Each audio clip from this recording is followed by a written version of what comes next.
আসসালামু আলাইকুম ওয়া রাহমাতুল্লাহ। আজকে ইম্পর্টেন্ট একটা বিষয় নিয়ে একটা টপিক নিয়ে জান্নাতুল মাওয়া আমি আজকে আপনাদেরকে জানাবো ইনশাআল্লাহ।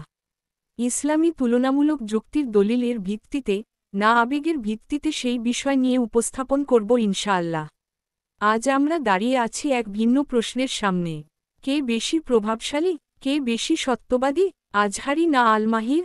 আজহারি, যিনি কথায় মিষ্টি, আবেগে ভরপুর। কিন্তু প্রশ্ন হল, সত্যের কথা তিনি কতটা বলেন? যখন শিরক ও বিদাতের কথা আসে, তিনি কি স্পষ্টভাবে বলার সাহস রাখেন?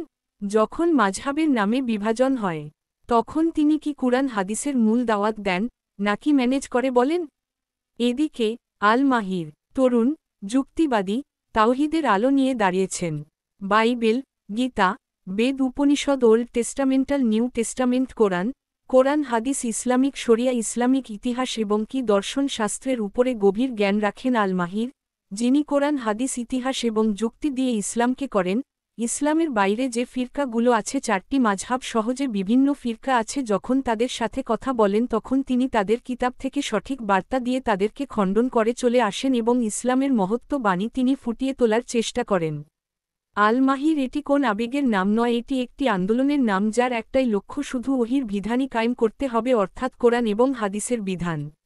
তিনি যখন কোন কথা বলেন তখন তিনি স্পষ্টভাবে কুরআন এবং হাদিসের দলিল দিয়ে, যুক্তি দিয়ে তিনি কথা বলেন, তিনি কোন আবেগ দিয়ে ইসলামের সাথে কোন কম্প্রোমাইজ করেন না।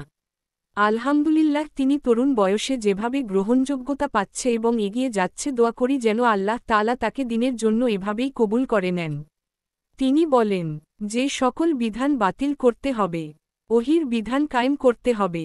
আজ মানুষের দরকার আবেগ না, দরকার সত্য। আর সত্যের পথে যারা, তাদের চিনে নিন।